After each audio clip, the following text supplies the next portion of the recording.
On the way back from Lewis's funeral, my mom told me to start packing. She waited until the day before we left to tell Edie. I'm not sure if she wanted to make it easier or harder.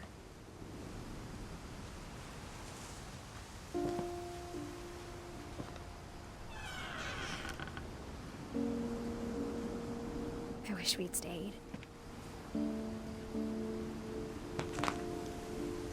But I understand why we left.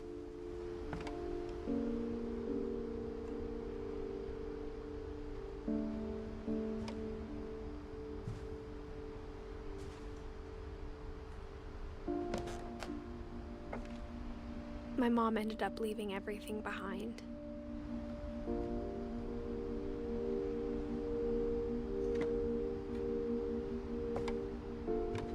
What happened that night had been coming for a long time.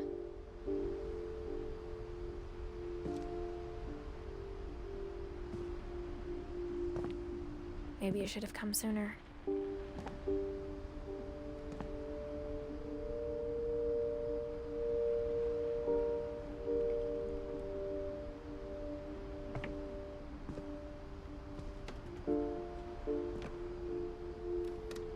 But it had to end one way or another. All that's left now is to tell you about that last night.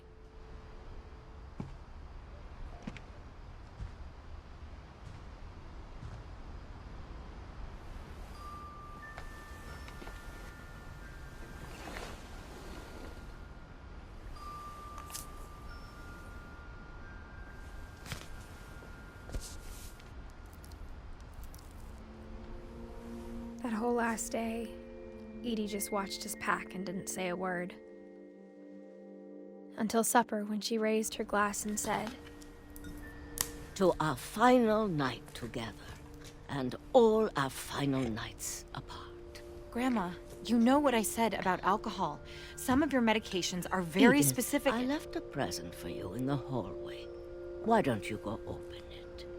The grown-ups have to argue now. I'm sorry, you're right. We're all leaving tomorrow. Let's just enjoy our last... I'm not leaving. Edith, you're excused.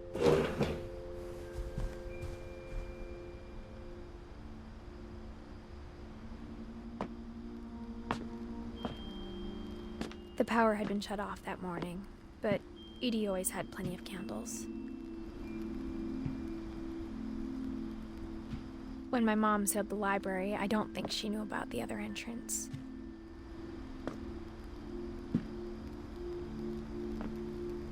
Or that Edie had a key to it.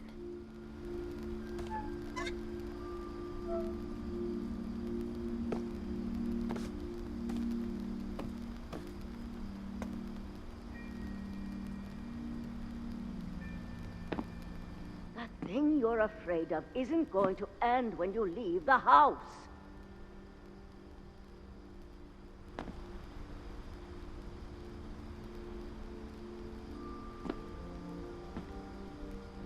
Edith has a right to know these stories. My children are dead because of your stories! I think it's best if Edith and I leave tonight.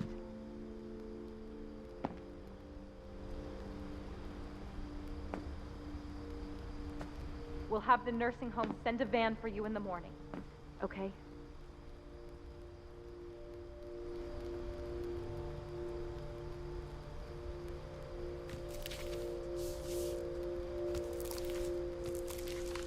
Dear Edith, there's so many stories I wish I could tell you, but there's only time for one. This is about what happened on the night you were born. That night, the tide went way, way out.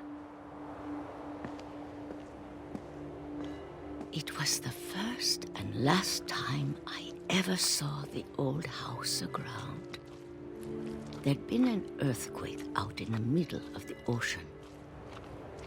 They called it the lowest tide in 1,000 years. God, it smelled awful. You know, I've seen that house every day of my life.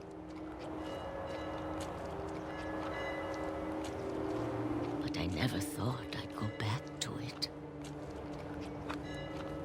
When the fog rolled in, I lost my way.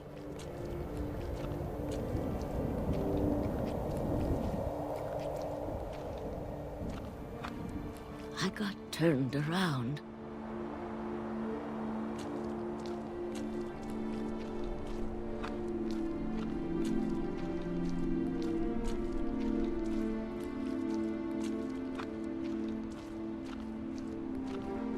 For a while, I wandered. I started seeing things.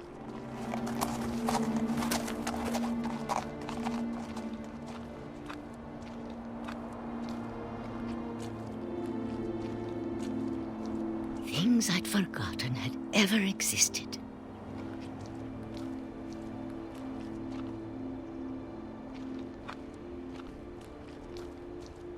But when I saw them, they felt like old friends. That night, a lot of things came back to me. Or maybe I came back to them.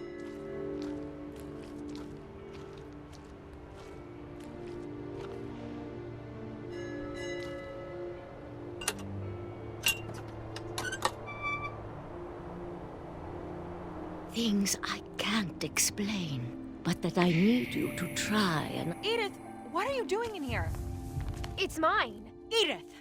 Mom, you're gonna rip it! Let go! I kicked and screamed, but Mom dragged me to the car.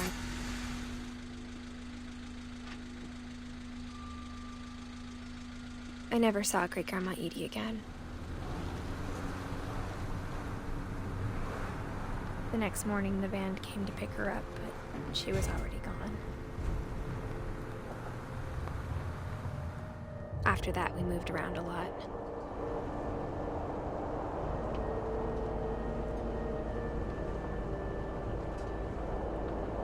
We both tried to make the best of it.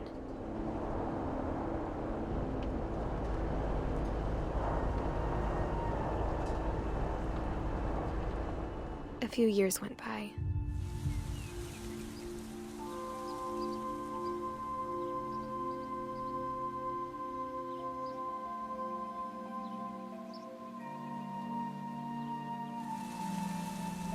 My mom didn't like to talk about it.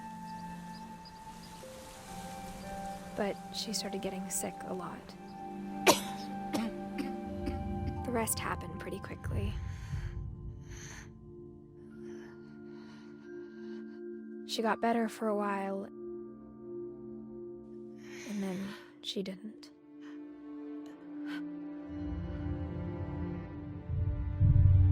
And then I was alone. The last Finch left alive.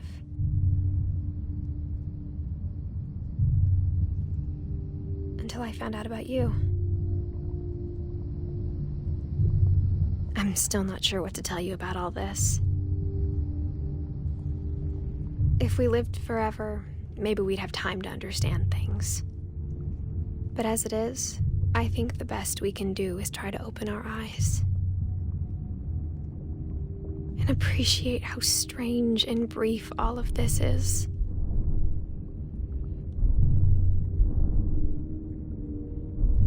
This journal was supposed to be for you.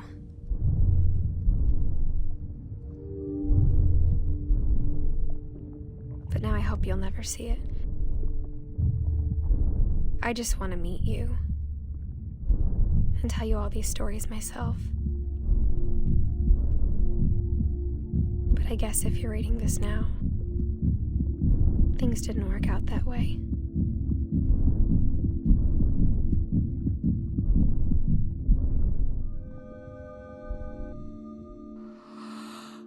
This is where your story begins. I'm sorry I won't be there to see it. It's a lot to ask, but I don't want you to be sad that I'm gone. I want you to be amazed that any of us ever had a chance to be here at all. Good luck.